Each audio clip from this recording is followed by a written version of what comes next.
Our story opens today in the town of Springfield, Illinois, population 29, and that's when the fair's in town. What's significant about Springfield is it's the home of out-of-work cartoon character Benthelooney, a hyperactive, womanizing, angry, self-centered, annoying, pony-obsessed man. Alright, they get it! Oh. Anyway, Benthelooney makes his living at a local tavern, Boone's Saloon. I need you for this job, Ben. Why is that? My other employees can't cut the mustard. You mean they stink at their job? No, I mean... Actually, yes, that is what I mean. Oh, thank goodness. I thought that was gonna lead to a bad pun. Hey, boss! The knife isn't working! Oh, why did I put you on mustard cutting duty? When Benthelooney isn't dealing with moronic coworkers, he's making videos on the website YouTube, known to be the internet's largest troll habitat. This was a very special day for Benthelooney as he was celebrating his 200th video. Actually, I think I've made more than that. Yes, a 200th video is a remarkable achievement for any video maker. A lot of videos on this channel don't even have me in them. 200 videos, yes, what a landmark. And so, for his 200th video, Benthelooney was playing on something very special. I'm going to rant on the Blank Show again! Whoa, hold on there, that's not very nice. Hey, when your childhood is scarred, those wounds never heal. But you've come so far. You've already done that so many times. Don't you want to do something new for your 200th video? Not really. That show deserves everything I can throw at it. Nothing else has beaten my childhood to death quite like that show. Really? Not even The Adventures of Rocky and Bullwinkle? Bite your tongue, man! Oh-ho, so you are familiar with it. Shut up! That movie doesn't exist! As much as Benthelooney denied it, it was true that in June of 2000, Universal Pictures released a full-length live-action Rocky and Bullwinkle movie. Though it showed promise, the film ultimately failed to bring back the childhood nostalgia that parents had from watching the show, and it didn't succeed at introducing a new generation to the moose and squirrel. Why? Why? And so, Benthelooney has decided to redeem the childhood of everybody who grew up with Rocky and Bullwinkle by reviewing that movie. The heck I did! I can't review that movie! I won't survive! I'm afraid you have to, for I am the narrator, and what I say goes. Oh, go record a reading of the Twilight books. Benthelooney would soon regret that as an anvil unexpectedly fell out of the sky and landed on his head. What? Ow! Bane! So, are you going to review the movie? Bite me, you Bill Conrad wannabe. Benthelooney would also regret that as a herd of angry elephants ran right over him. I can't feel my anything. Well, Mr. Looney, will you review the movie now? I don't care what you document to happen to me. I'm not going to review that satanic abomination. And so, Rod Stewart proceeded to burst into Ben's room and... Oh, no! Okay. I'll review this horrible movie. That's better. See what happens when you don't listen to the narrator? Screw you. I'll get you for that. And so, Benthelooney began his review of the movie. Get ready for another beating on my childhood. Here's my review of The Adventures of Rocky and Bullwinkle. So, the movie starts out in present time, showing what life has been like since Rocky and Bullwinkle was cancelled. Frostbite Falls is in the crap hole, Pottsylvania is no longer a communist country, heck, even the narrator for the cartoon has nothing better to do than narrate things that his mother does. At the home of our heroes, Rocky has lost the knack to fly, and Bullwinkle is disappointed that the forest of Frostbite Falls has been cut down, even though he's the head of the wildlife conservation. I'll admit, this is a decent opening. The animation matches the style of the cartoon, and actually shows how the cartoon getting canceled affected all the characters. They even got June Foray to reprise her role as Rocky. Although she sounds her age, it's still cool to hear her. How bad could this movie be? Little did Benthelooney know that the movie was only going to go downhill from here. Thanks a lot, mood killer. Sadly, the narrator's right, as Boris Badenov, Natasha Fatal, and Fearless Leader tunnel their way to Hollywood, where a movie studio executive played by Gian Garofalo is shredding movie scripts that she deems to be too intelligent. Well, it's a shame the movie actually gave the name of the studio, otherwise I would have assumed it was Happy Madison Productions. Yes, this movie is already draining Benthelooney of his sense of comedy that he's resorted to pop culture references. Hey, I don't abuse pop culture references like other comedians, and this movie isn't going to drain me of my comedic talent. What little you have, shut up. So, Boris, Natasha, and Fearless Leader somehow turn the TV on themselves and appear on the TV screen before the executive. I would ask what the point of the digging was, but this is based off Rocky and Bullwinkle, a show that has a storyline that involved a group of 6-foot robot mice from the moon eating TV antennas, so I'll let it slide. Anyway, the no-good Nicks offer the executive to produce the Rocky and Bullwinkle movie, and they make her sign a contract. But when she tries to pull the contract out, she pulls the bad guys out with it, and they turn into Rene Russo, Jason Alexander, and Robert De Niro?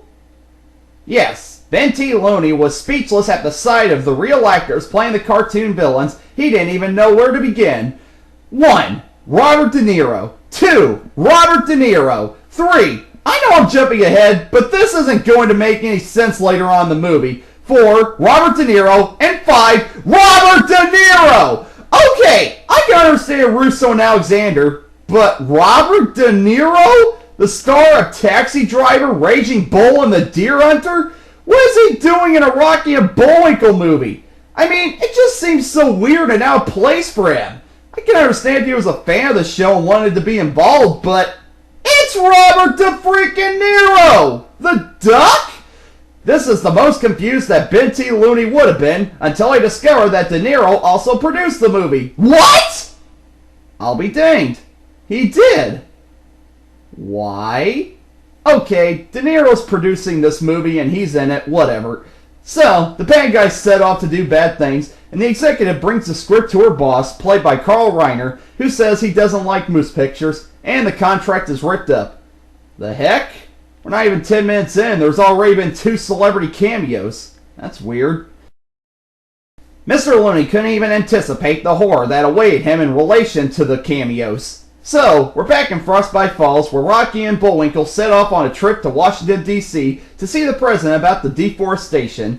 Then, we're taken to D.C., where Randy Quaid, head of the FBI, is telling the president, played by James Redhorn, about a plot by Fearless Leader to take over cable TV by creating his own TV station called Really Bad Television, or as I like to call it, TLC. Meanwhile, David Alan Grier makes a brief cameo as one of the president's staff. Okay, movie, the 2 cameos were okay before, but now I think you're flying a little too close to the sun. Cut them out and just focus on the story.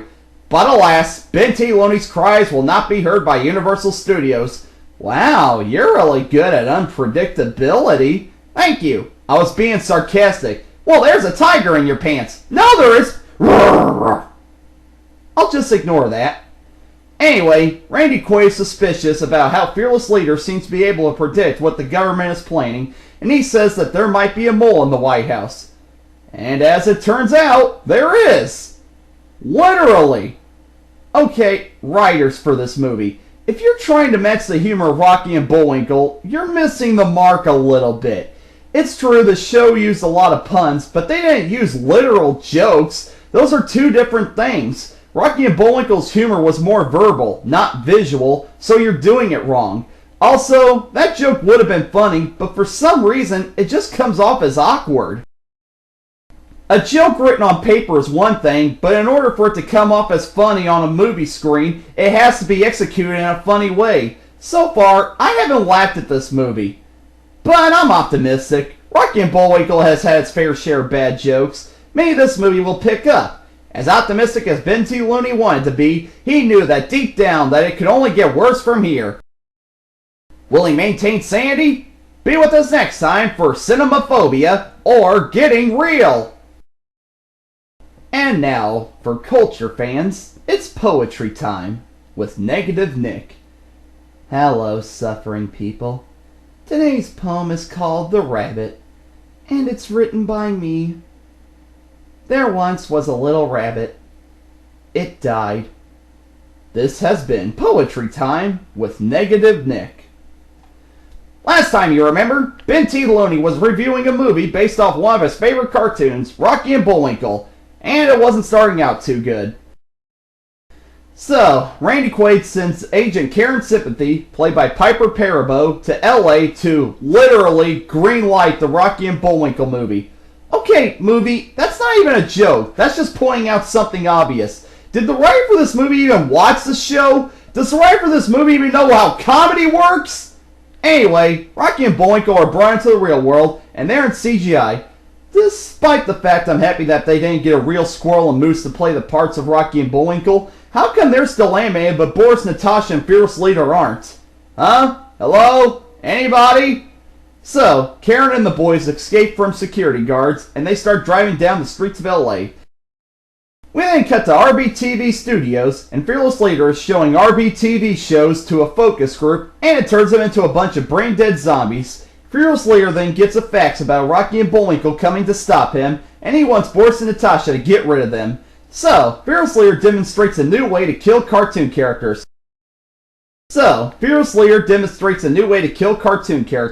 Computer-degenerated imagery, or CDI. And it's demonstrated on a cartoon weasel and what the truck? See? That weasel and Rocky and Bullwinkle are still animated. So how come the bad guys are real-life actors? Why? Did De Niro, Russo, and Alexander hear that a Rocky and Bullwinkle movie was being made, so they demanded at gunpoint that they wanted to be in it? The heck? I know this is supposed to be Rocky and Bullwinkle, but even that cartoon made sense of itself. This movie is doing whatever the truck it wants, and its excuse is that it's a comedy movie. That's bullspit! Anyway, Boris and Natasha are sent to kill moose and squirrel, and they try the old-fashioned methods of dynamite and cannonballs, but their plan fails, and Karen, Rocky, and Bullwinkle all set off in Boris and Natasha's van.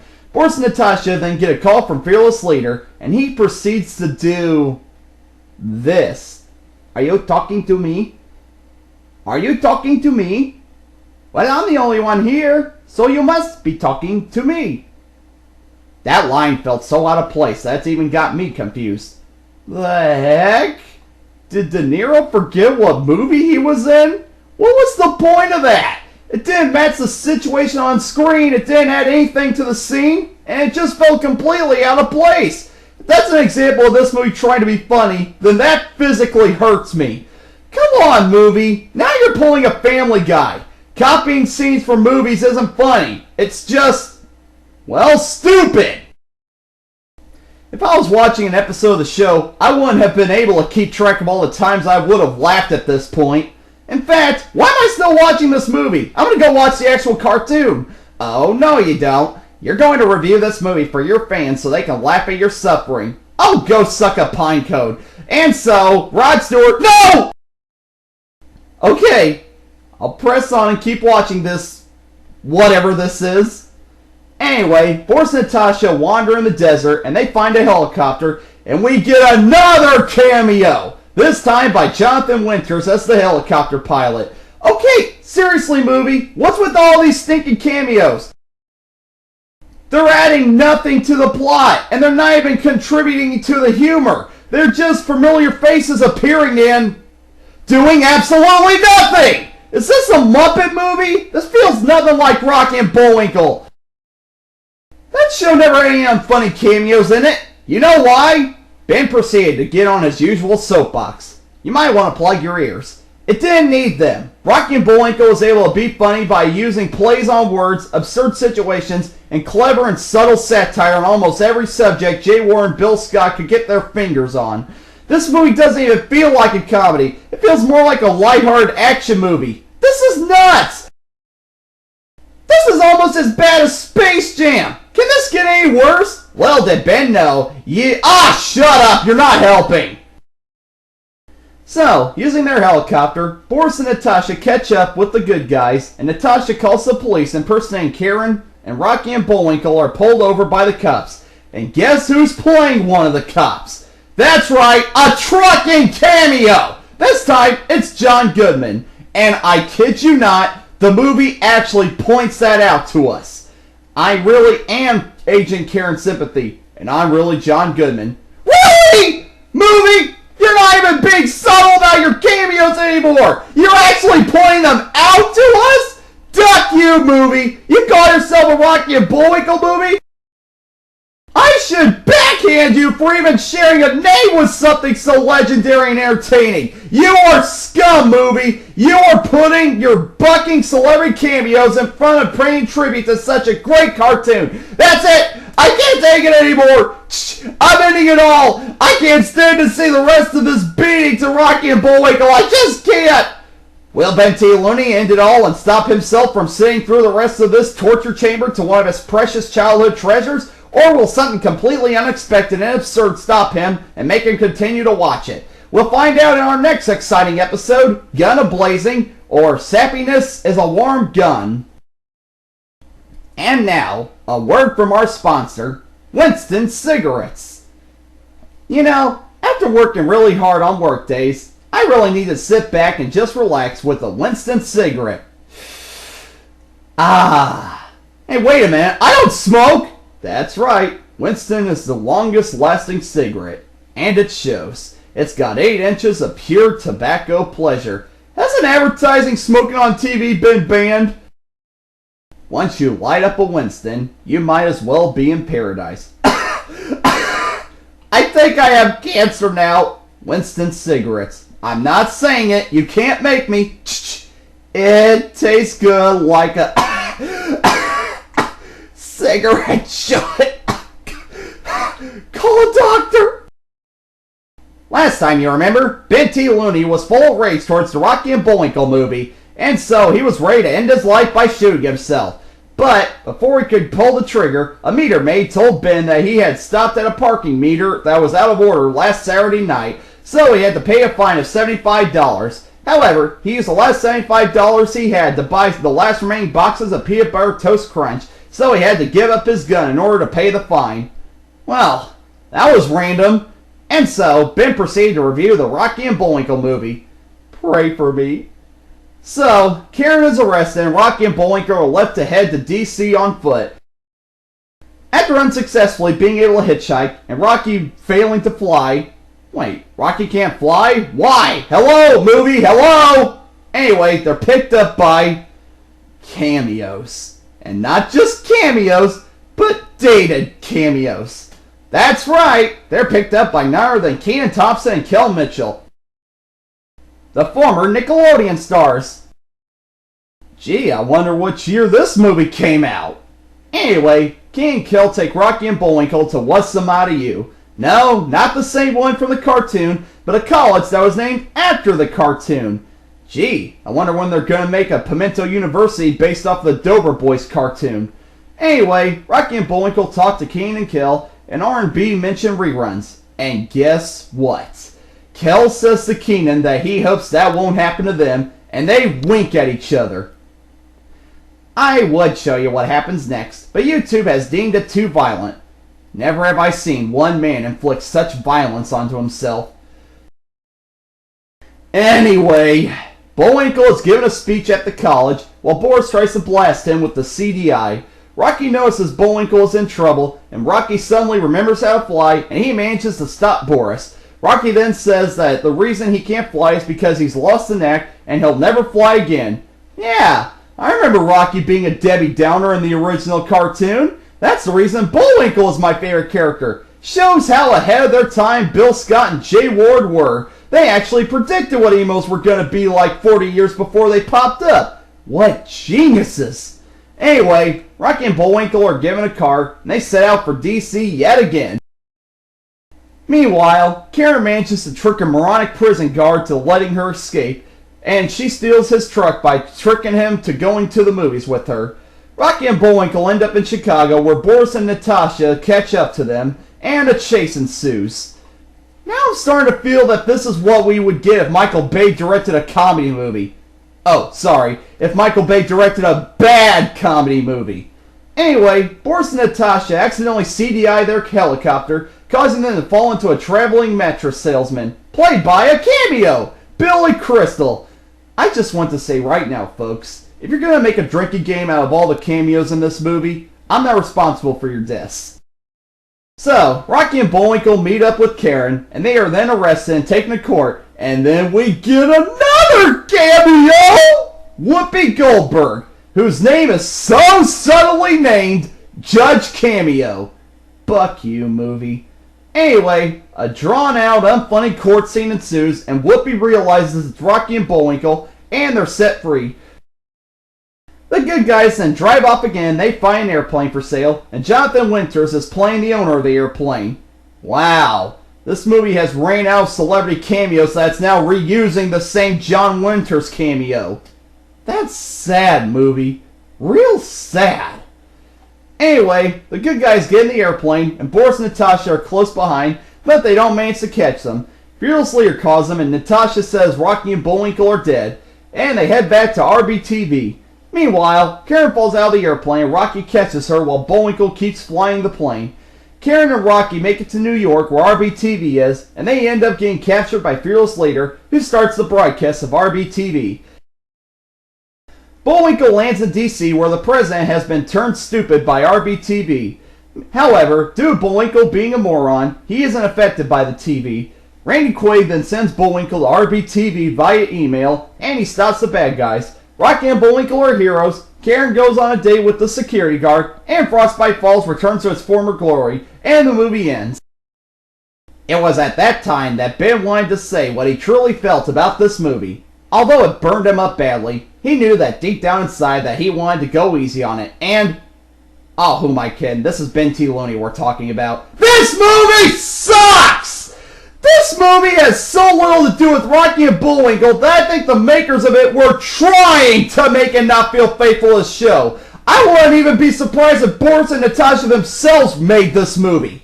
Although the script would have worked, and the actors are trying to make this movie good, the jokes come off as awkward, the tone of Rocky and Bullwinkle isn't there, sappy moments are added in that aren't needed, and the celebrity cameos are so distracting and pointless that they feel like they should be in a different movie. Also, the movie actually has the nerve to make fun of the cartoon. Truck you, movie. Rocky and Bullwinkle was more than just a regular kids cartoon. It sets standard for cartoons to be made for the whole family, and that just because something is animated doesn't mean it has to be stupid. It influenced everybody from Matt Groening to even Pendleton Ward. Years from now, people are still going to be watching Rocky and Bullwinkle, while this piece of spit movie will be buried in a pile of crappy movies based on cartoons that think they can make classic cartoons hip with the in crowd. And another thing, as Ben continued his ramblings, he was unaware that the DVD copy he was holding was ticking, and he couldn't hear it over his annoying voice. It wasn't until long... What the heck? What do you know? I guess that movie was a bomb. Ha ha ha. Funny. And so, Benthelooney managed to get through the movie without killing himself. Oh, and if there's any Hollywood executives out there that want to make another Rocky and Bullwinkle movie and make it hip for a new generation, you better run through the jungle because I'll chase you throughout the whole world just to strangle you. It was just another day for everybody's least favorite YouTube ranter. Happy 200th video, Benthelooney, and we'll see you next time for the further adventures of... Hold on, Mr. Narrator. There's just one last thing I have to say to you before I end this. And what's that? Shut up your mouth! And so, Rod Stewart proceeded to burst into Benthelooney's room and sing Maggie May. No! I laughed at all of your jokes. My love, you didn't need to coax. Oh, Maggie, I couldn't have tried anymore. You monster! I warned him. So, I'll see you next time for the further adventures of Benthelooney. Lawyers are so true. They told me don't